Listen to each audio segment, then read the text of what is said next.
aynu ku bilownay baarlamaanka Puntland ayaa soo dhaweeyay go'aanka ismada ay ka soo saareen khilaafka siyaasadeed ee Puntland sidoo kalena muddo kororsi u sameeyay baarlamaanka hadda jira oo ismadu ay sheegeen inuu soo dooran doono madaxweynaha iyo ku-xigeenkiisa warbixin arintaasi ku saabsan waxa Garowe ka soo diray wariyaheena Nuux Muuse Barjab quorumku waa 43 ilaa 41 mudane ayaa ogolaatay go'aankii ismada ay shalay soo saareen una arkeen xal kaasoo sidoo kalena muddo kordhin u sameynaya baarlamaanka iminka jira sida qoraalka ismada ku jirtay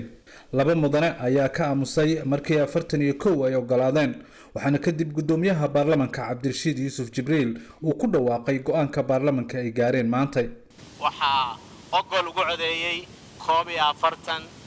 diidba waa eber aamus waa laba mudane quorumka golaha fadhiyana 43 cod buu ahaa sidaa daraadeed waxaan qirayaa go'aankii ay soo saareen guddiga khilaafaadka beesha dhulbaante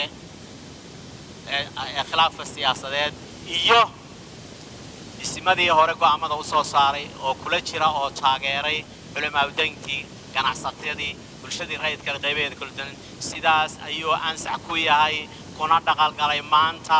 waana go'aan gole isagaana doorashada lagu galayaa shacabka Puntland iyo bulshada waxaan ugu baaqayaa in loo diyaar garoobo doorashada 8 January guddigii doorashadana waan ku dhawaaqi doonaa go'aankan ayaa imaanaya kadib markii xalay uu madaxweynaha Puntland isagana sheegay in doorashada Puntland ay aadayso nidaamkii horay wax loogu soo dooran jiray ee qabaa'ilka waxaana moodaa in go'aanka baarlamaanka ay qaateen maanta iyo hadalkii ka horeeyay ee madaxweynaha Puntland ay kala aadeen laba dariiq oo kala duwan iyadoo dhinac walba uu ka eegayo danihiisa u gaarka ah